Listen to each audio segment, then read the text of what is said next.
and a very happy Hanukkah. Wishing you a Merry Christmas since 2011 and not apologizing for it. Mark Mix is on our Newsmaker line. Always a pleasure to have Mark on. He is the president of the National Right to Work Committee. And welcome back. How are you, bud? I'm doing fine, Simon. I'm doing great. I was working on some Bob jokes, but I can't come up with any. Oh, we love it. We love it when people tune in, before they're supposed to be on. We love that. Indeed. Yes. Yeah, so thank you for doing that. We absolutely love it. Okay, no Bob jokes, but that's fine. But we are going to talk to you about the supply chain problem because, I'm on the board of trustees of the USS Iowa. Why is this relevant? Well, the USS Iowa lives in the port of LA. You should go see her. She's an amazing battleship. Last of her kind. Which is sad. We need battleships. But anyway, what she's parked opposite is some of those huge cranes. So for years now, I've been watching these cranes unload stuff from China and go back out to sea completely empty. Which is and you can tell because of how high and low these cargo ships are riding in the water, and it's it's a visual indictment of our trade policy for decades and decades. But now, apparently, we can't unload these cargo ships, and all these gifts are sitting offshore. What's going on? Yeah, Simon, talking about Long Beach and Los Angeles, those two ports, the two largest ports in America, 40% of all of our imports come through those two ports, and obviously they're kind of like twin sisters there, as you know.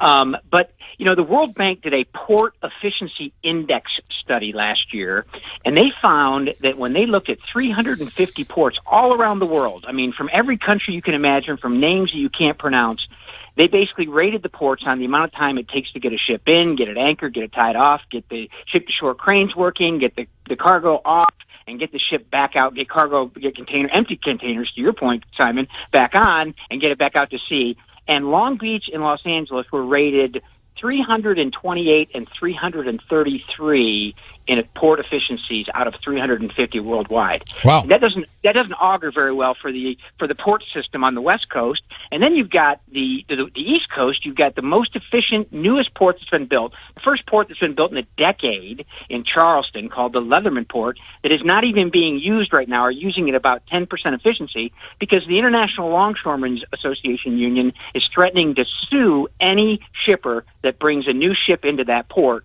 the most efficient, newest port in the country, if they don't use union labor completely for all of the cranes and all of the gantry cranes and all the rubber world vehicles and all the trucks that come in and out and all that stuff.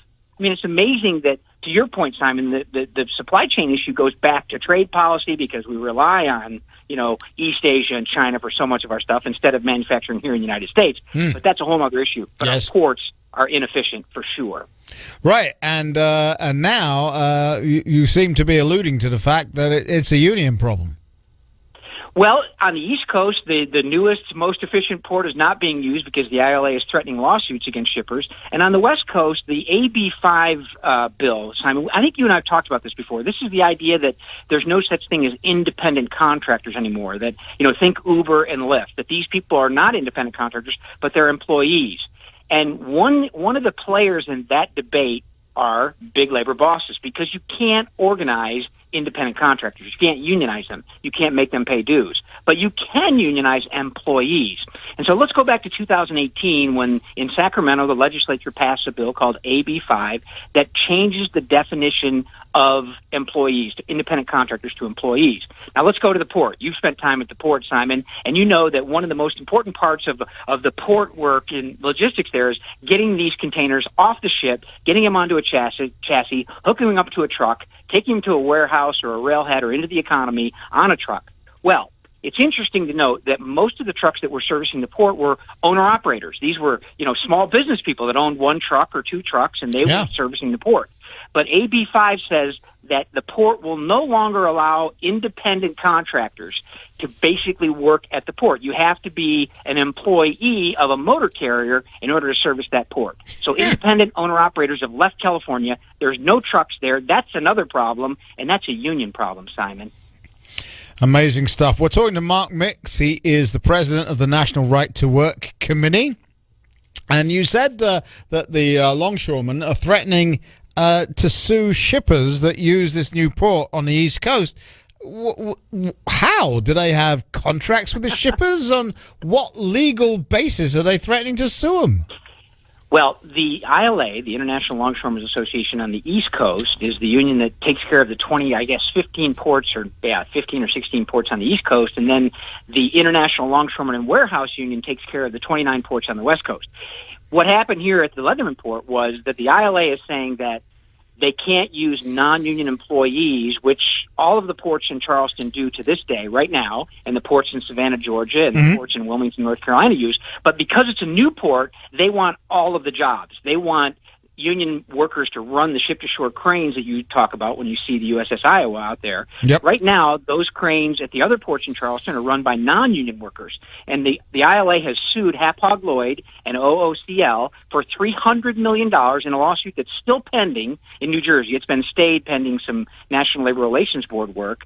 But $300 million that basically says if you take one of your ships into the port, we're suing you, and you will go to court. So that's scared off all of the big ships. This is actually a port, Simon, that is a 52-foot draw that can take those container ships you see in Los Angeles carry what, 20,000 containers? Yeah, ridiculous. This port can handle those big ships, but nobody's going there except for these little 4,000 container ships. They're not little, but basically one ship every 9 days is going into this new port.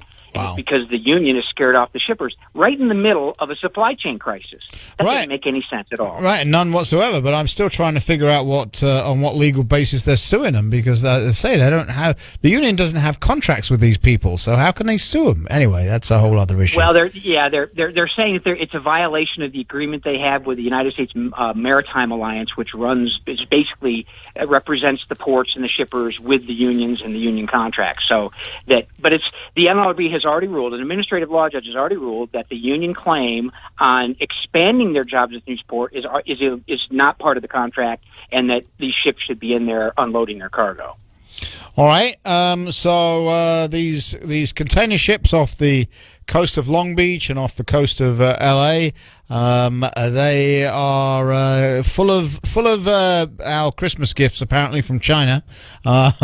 So are they going to get unloaded or what? It doesn't sound like they are. I don't think so, Simon. You know, if you listen to the, quote, experts, unquote, on this stuff, that it looks like second quarter, third quarter, of next year. But listen, I listened to the expert in my house is my wife. Sure. She was looking for a pair of pants for my son from LL Bean, and they were not going to be available until January 25th, which is a real setback because my 21-year-old son still believes in Santa Claus. So we wanted to get them there on the morning of the 25th. So now we've got supply chain problems at the Mix household. Well, I mean, obviously, I have the solution for you, Mark. Simon? Make them. There you go.